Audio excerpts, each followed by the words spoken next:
Rule number 3, the factual data and its implications are far more meaningful and important than your emotional reaction to said information, or in short, facts over feels. This concept is based on objectivism, which is the idea that there is only one truth, which is not affected by how you perceive it. A common phrase is that perception is reality, which is completely false. Yes, people may make choices based on and believe what they perceive to be true. When CNN and other aggressive news outlets run stories claiming President Trump was colluding with the Russians, some people will believe it, and it may affect his approval ratings. However, just because people believe a lie and there was real-world consequences from that lie, it doesn't make it true. You could believe a lie your entire life. It could be a very real fact to you, but at the end of the day, if it is false, then you have only been wrong your entire life. That may be a hard pill for you to swallow, but truth does not exist because you exist. The world and everything in it will keep on spiraling through the void of space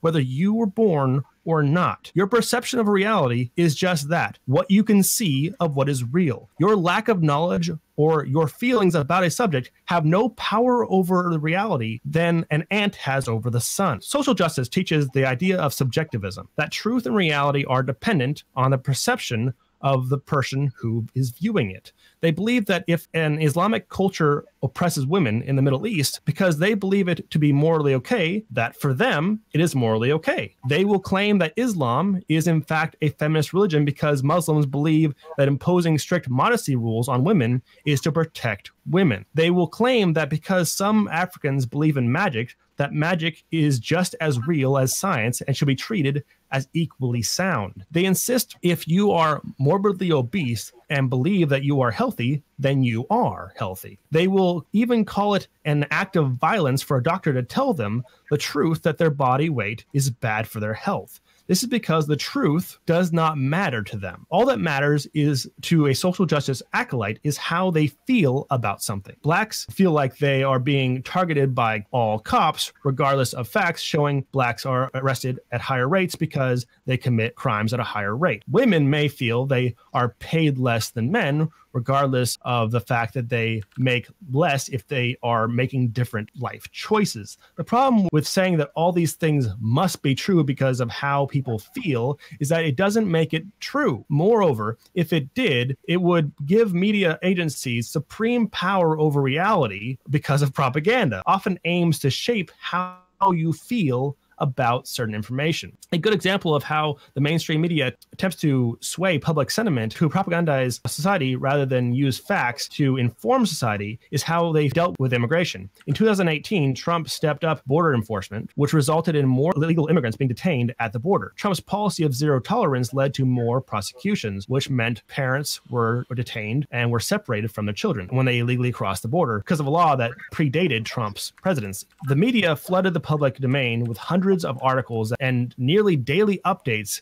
describing how horrible and inhumane and evil Trump's policies were. He was likened to Hitler, and the detention facilities were likened to concentration camps. This description was absurd and suggested a very false impression of the conditions and reasons for detention of the illegal immigrants. Whereas the coverage of Trump's policy was extremely negative, the coverage of Obama's policy of increasing border security that also resulted in the separation of illegal immigrants from their children because of the same law was dealt with very differently. Obama actually employed far more border agents, over 21,000, and had deported far more illegals, 2.5 million deportations during his presidency, than any other president before him. He had deported 39% of the total number of immigrants deported in the U.S. since 1892. To the end of 2016. 2.5 million deportations involves a lot of immigrant families that were separated. But most people are unaware of Obama's lesser-known title of deporter-in-chief. Why is this? Because the vast majority of media did not cover it. The mainstream media held a favorable opinion of Obama, and it helped them determine how they dealt with the subject based on how they felt about him rather than the facts or their principles. It was a non-issue worth barely a mention in 2009, but a national catastrophe in 2018. In fact, Obama and his supporters many times touted his higher border enforcement stats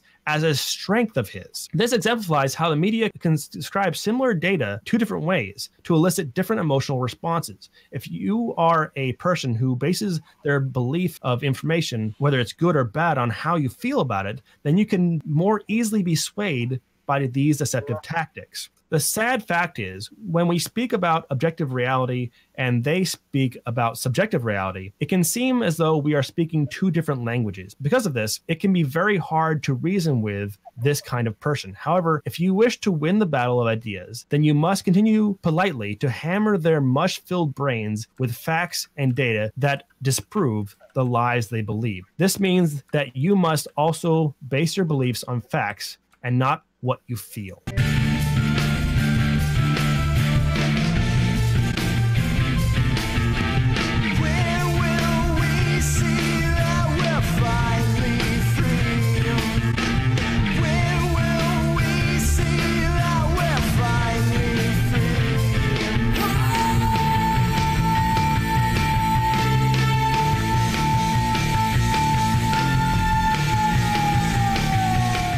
Hello Cubs, thank you for watching. If you liked the video, please hit that like button, and if this is your first time and you want to see more content from me, please subscribe. And if you want YouTube to ignore your request for notifications from my channel, hit that bell button. It won't do anything, but at least you'll feel like you accomplished something. And if you want to support my channel financially, please check out my Patreon. Even $1 a month goes a long way. Monthly donations through Patreon, buying stuff from my merchandise store, or simply by watching and liking my videos. No matter what way you choose to support my channel, I thank you very much for your support.